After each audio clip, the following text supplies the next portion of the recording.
காதலியின் கடைக்கண் பார்வை பட்டுவிட்டாலே அந்த மலையையே மடுவாக ஆக்கி காட்டுவேன் அப்படின்னு ஒரு கேட்டிருக்குங்க, கேள்விப்பட்டிருக்கேங்க. அது கரெக்டு அப்படிங்கிறத நான் நிறைய அந்த மகாநதியில் பார்த்துக்கிட்டு தான் வரேன். இன்றைக்கி அது ரொம்பவே உணர்ந்தேங்க. என் அன்பான இனிய உறவுகளுக்கு வணக்கங்க. அட ஆமாங்க, நம்ம விஜய் இன்னைக்கு ஃபுல்லாக அப்படியே ஒத்த ஆளா அப்படியே நின்று ஆடின அப்படின்னு சொல்லுவாங்க இல்லையா, அந்த மாதிரி தாங்க. எல்லா பக்கட்டும் போயிட்டு இங்கிட்டு பார்த்தா சாரதா, தம்பி நீங்கள் ஏன் தம்பி அவங்ககிட்ட போய் கெஞ்சுறீங்க அப்படிங்கிறதும், இங்கிட்டு கங்கா வாமா இதுக்கு தான் நான் இங்கே வரவே நான் சொன்னேன் அப்படின்னு இந்த பிள்ளை துள்ளையிலையும், கங்கா கொஞ்சம் ப்ளீஸ் அப்படிங்கிறது அங்கிட்டு பாட்டி இருந்துட்டு, டே விஜய் என்னடா அது அப்படின்னு சொல்லல, பாட்டி ப்ளீஸ் இங்கிட்டு சித்தி முளைக்குதுங்க சித்தி அப்படின்னு ஒவ்வொரு தட்டியும் புள்ள ரவுண்டு கட்டி அடிக்குது பாருங்க. உண்மையிலே மனசு அப்படி வலிக்குதுங்க எனக்கு. என்னங்க ஒரு மனுஷனை இப்படியாங்க. இது எல்லாமே நான் சொன்னது எதுக்காக? காவேரியோட காதலுக்காக தானங்க. பார்த்தீங்களா, நான் சொன்னது உண்மை தானே? கரெக்டாக இல்லைன்னு காமெண்ட்ஸில் சொல்லுங்கள் ஃப்ரெண்ட்ஸ். ஆனால் இங்கே இவங்ககிட்ட போயிட்டு அமைதியாக பேசுகிறாரு பிரதர் அப்படின்னு சொல்லி அன்பாக பேசல, கையை தட்டி விட்றான். அவனுக்கு எவ்வளோ பெரிய திமிரு. எனக்கெல்லாம் உண்மையிலே டேய் தூங்கிக்கிட்டு இருக்குடா, உள்ளுக்குள்ளே தூங்கிக்கிட்டு இருக்குதா, எழுப்புனா நீ தாங்க மாட்ட அப்படின்னு நான் நினச்சிக்கிட்டு இருக்கல. விஜய் சொல்கிறாரு, அடிதடி பிரச்சனை வேணாம் பிரதர், எனக்கும் இருக்குது, நான் வந்து வெளியில் வந்தேன்னா நல்லா சொல்கிறாரு. பிரச்சனை பெருசானுச்சுன்னா பிரச்சனை இதாகிரும், அதான் அடிதடியில் வந்து நிற்கும் அப்படிங்கிற கதை நான் சமாதானமாக பேசிக்கிட்டு இருக்கேன் அப்படின்னு சொல்கிறாரு. அந்த கட்டத்தில் நம்ம இவர் அன்பு இருக்கார் பார்த்தீங்களா, உண்மையிலே அவர் வில்லனா காமெடி என்னன்னு தெரியலைங்க. இடையில பார்த்தீங்கன்னா அவர் நல்ல ஒரு காமெடி பீஸ் மாதிரி தான் பேசுகிறாருங்க. கரெக்டாக பார்த்தீங்கன்னா என்னப்பா அப்படின்னு அப்படியே ஒரு பேச வர்றாரு. விஜய் வந்துட்டு சித்தப்பு அப்படின்னு சொல்லலாம், ஆமாம் உன் வீரத்தெல்லாம் என்கிட்ட காட்டு, அவன் உடனே கையை தட்டி விட்றான் அவன்கிட்ட காட்டு அப்படிங்கிறாங்க. அதை எங்களுக்கு தெரியும் அப்படின்னு சொல்லிட்டு, இங்கே பாருங்கள் கொஞ்சம் பொறுமையாக இருங்க அப்படின்னு சொல்லிட்டு அந்த பயலை கூட்டிகிட்டு போய் தனியாக பேசுகிறாரு. இங்கே பாருப்பா அப்படின்னு சொல்லிட்டு, என்ன நீங்கள் தனியாக கூப்பிட்டு வந்து சமாதானப்படுத்துறீங்களா, அதெல்லாம் முடியாது, எனக்கு பங்கு வேணும் அப்படின்னு ஒத்த காலில் இவன் நிற்கிறான். இவர் பார்த்தீங்கன்னா கெஞ்சுறாரு, கூத்தாடுறாரு, எவ்வளோ சொல்லி பார்க்குறாரு. நல்லா எல்லாருக்காகவும், அதாவது கங்கா மாசமாக இருக்குது, அவங்க புருஷன் கஷ்டப்பட்டு சம்பாதிக்க வெளிநாட்டுக்கு போயிருக்காரு, காசு பணம் இல்லைங்கிறனால தானே எல்லாம் கஷ்டப்படுறாங்கப்பா. ஏன் பொண்டாட்டியும் மாசமாக இருக்கிறா, எவ்வளோ கஷ்டப்பட்டுட்டு இருக்காங்க, அவங்கக்கிட்ட இருக்கிற சூழ்நிலையை புரிஞ்சுக்கங்க. அவங்ககிட்ட இருக்கிறது அந்த ஒன்று தான், அந்த வீடு தான், அதுவும் அவங்க கடனை அடைச்சி வச்சு இந்த மாதிரி வீடை வச்சிருக்கிறாங்க, அவங்ககிட்ட ஒன்றும் இல்லைப்பா, அவங்க சூழ்நிலையும் புரிஞ்சுக்க அப்படின்னு விஜய் சொல்கிறாங்க. ஏன் சூழ்நிலை நீங்கள் புரிஞ்சுக்கோங்க பிரதர் அப்படின்னு கொஞ்சம் பொறுமையாக பேசுகிறாங்க. எங்களுக்கு கழுத்தை நெரிக்கிற பிரச்சனை இருக்குது தெரியுமா அப்படின்னு அந்த பையன் அப்படியே முகத்தில் சோகம் இலையோடுது. எனக்கு நல்லா கவனிச்சிங்க, நீங்கள் கவனிச்சிங்களா என்னன்னு தெரியல. ஆனால் பார்த்தீங்கன்னா அதாவது எனக்கு என்னமோ அந்த பசு வந்து அவங்களுக்கு சம்மந்தப்பட்ட அப்பாவோ அண்ணனோ அக்காவோ தங்கச்சியோ யாரையோ கடத்தி வச்சுக்கிட்டு நீங்கள் இந்த மாதிரி போய் பண்ணணும், இந்த மாதிரி பண்ணினா தான் இவங்களை விடுவேன், இல்லைன்னா உங்களை விட மாட்டேன் அப்படின்னு ஏதோ பிளாக்மெயில் பண்ணுறான் பசுபதி அப்படிங்கிறதாங்க எனக்கு தோணுது. ஏன்னா அந்த பையன் மூஞ்சியில் இன்னைக்கு அந்த சோகத்தை பார்த்தேன். எனக்கு கடன் இருக்கா, எனக்கும் கடன் இருக்குது அப்படி சொல்லணுங்க. ஆனால் எனக்கும் கழுத்துக்கு மேலே பிரச்சனை இருக்குன்னு சொன்னேன் பார்த்தீங்களா, அங்கே தாங்க நான் நோட் பண்ணேன். அப்புறம் பார்த்தா ரெண்டு பேரும் ப்ளீஸ் பிரதர் ஒரு நாள் எல்லாம் பார்த்துக்குவோம், ஆனால் கேஸ் போடுங்கன்னு சொல்கிறாரு. ஃபஸ்ட்டு எகுறாரு, ஆனால் சிவில் கேஸ் இழுத்தடிச்சுக்கிட்டே இருக்கும் தெரியாதா அப்படிங்கிற அந்த பையன். அது என்னமோ உண்மைதாங்க, சிவில் கேஸ்ன்னு போட்டால் தான் 10 வருஷம் ஆச்சு, நாங்களே ஒரு கேஸ் போட்டு இன்னும் நடந்துக்கிட்டே தான் இருக்குது. பணம் வாங்கி ஏமாற்றிட்டாங்க என்கிட்ட வந்து ஒரு அம்மா, அந்த காசுக்கு இன்னும் போயிட்டே இருக்குது. அதே மாதிரி தான் இப்போ அவங்க சொன்னதும் சரிதாங்க. உண்மையிலே சிவில் கேஸ்ன்னு போனால் இழுத்துக்கிட்டே தான் போகும். அதனால தான் நிற்கிறாங்க வந்து நின்றுக்கிட்டு, போலீஸுக்கு வேணாலும் போ, எதுக்கு வேணாலும் போ அப்படின்னு எவிடன்ஸ் ஸ்ட்ராங்காக வச்சுருப்பாங்க போலுக்கு. அதனால உறுதியாக சொல்கிறாங்க. விஜய் சொல்கிறாரு, நான் உங்களை அடித்து துரத்துறதுலாம் பெரிய பிரச்சனை இல்லைங்க, பெரிய விஷயம் இல்லை, சரி உங்களையும் நாங்கள் புரிஞ்சுக்கிறோம், அது மாதிரி எங்களையும் நீங்கள் புரிஞ்சுக்கோங்க அப்படிங்கிறாங்க.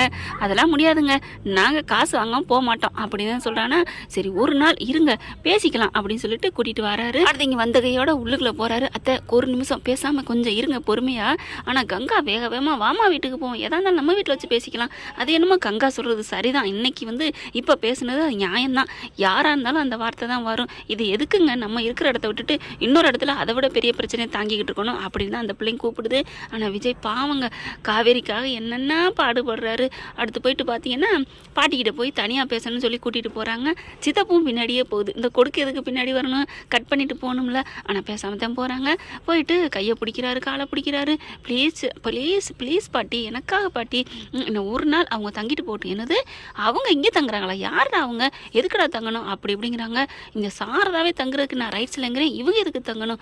இது பார்த்தீங்கன்னா அன்னைக்கு 5க்கு மருந்து குடிக்கிறதுக்கு எவ்வளோ அழகாக வரவேற்றாங்க. வாங்க வாங்க சாரதா வாங்க, கங்கா வாங்க அப்படின்னு கூப்பிட்ட இதே வாங்கி இன்னைக்கு பார்த்தீங்கன்னா கஷ்டம்னு வந்து நின்னோன்னு எப்படியெல்லாம் பேசுகிறாங்க. இதுதான் உறவுகளுக்குள்ளே நல்லா வாழ்ந்தா தான் எங்கே போனாலும் மதிப்பு அப்படிங்கிறது கரெக்டாக சூப்பராக படம் பிடிச்சி காமிச்சிருக்காரு நம்ம டைரக்டர். ஒவ்வொரு கதையிலையும் பார்க்கல நம்மளோட சுச்சுவேஷன் என்ன வருதோ அதை வந்து கனெக்ட் பண்ணி பார்ப்பேங்க. அது உண்மையிலே பொருத்தம் தானங்க. எல்லாருக்குமே நடக்கிறது தானே. அதான் எங்கே இருந்தாலும் கருடா சௌக்கியமானு இருக்கிற இடத்துலேருந்து கேட்கணும் அப்படிங்கிறது கரெக்டு தாங்க. பார்த்தீங்களா எப்படி ஒரு சூழ்நிலை பார்த்தீங்களா? ஒருத்தவங்க சோர்ந்து போய் வீட்டுக்கு போனால் இன்னொருத்தவங்க வீட்டுக்கு போனால் அதுதாங்க இருக்கோ இல்லையோ கூழோ கஞ்சியோ தான் இருக்கிற இடத்துலாங்க இருக்கணும். இல்லைன்னா வாழ்கிறதுக்கு என்ன சொல்கிறது விடுங்க. அதோட அப்புறமா பார்த்தா பாட்டிக்கிட்டையும் கெஞ்சுறாரு, இங்கிட்டு பார்க்குறாரு அங்கிட்டு பார்க்குறாரு. உண்மையிலே விஜய் வந்து எல்லாத்தையும் கெஞ்சினது எனக்கு கண்ணீர் வந்துருச்சு, அழுக வந்துச்சு தாங்க சொல்லணும். எனக்கு மனசே ஒரு மாதிரியாக இருக்குது.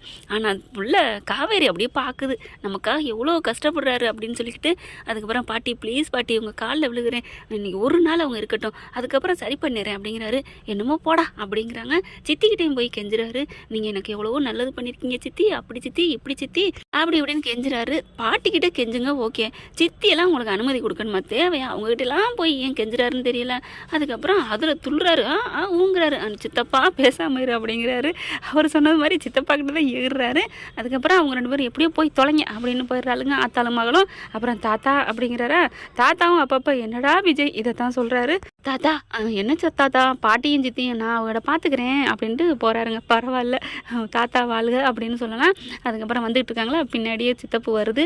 டக்குன்னு நிற்கிறாரு விஜய். இங்கே பாருங்கள் அங்கே வந்து ஏதாவது பேசுனீங்க அவ்வளோதான் அப்படிங்கிறாங்களா. உடனே நான் என்ன பேச போகிறேன் அப்படின்னு சொல்லுவார்னு பார்த்தா ஒரு விரலை தூக்கிடுறாரு, காதுக்குள்ள அப்படியே வச்சு சொறிகிறாருங்க. எதுவும் பேசாட்டி இப்போ இதைத்தான் பண்ணுறாரு அன்பு. பரவாயில்ல அப்படியே இரு அப்படின்னு தான் தோணுது. அப்புறம் இன்னொன்று சொல்ல மறந்துட்டோங்க. பார்த்தீங்கன்னா என்னப்பா விஜய் என் பசுபதி என் சம்மந்தி எவ்வளவோ ஜம் அப்படிங்கிறாரு. அவர் எவ்வளோ நல்ல மனுஷன். ஓ மாமனார் என்ன இப்படி ஒரு கேவலமான குடும்பம் வச்சுருக்காரு, என்னமோ அந்த வீட்டில் பொண்ணு எடுக்காதுன்னு என்ன சொன்னேன், இப்போ நீ தானே கஷ்டப்பட்டுக்கிட்டு இருக்க அப்படின்னு சொன்னோன்னே சீரி பாயிறாரு சித்தப்பு. அவ்வளோதான் அவங்க மரியாதை அப்படிங்கிறாரு. வெளியில் வந்துட்டு அத்தை நீங்கள் வாங்க காவேரி நீ உள்ளே போ எல்லாரையும் கூட்டிகிட்டு போ அப்படிங்கிறாங்களே. என்ன அப்படிங்கிற போ அதெல்லாம் ஒன்றும் சொல்ல மாட்டாங்க அப்படிங்கிறாங்க. அடுத்து இந்த குடும்பத்தை பார்க்குறாருங்க. இவங்களும் இன்னும் ஒரு நாள் பொறுத்துக்கங்க அப்படிங்கிற மாதிரி. ஆனால் காவேரி இன்னைக்கு ஏதோ 2 வார்த்தை பேசுகிறாங்க.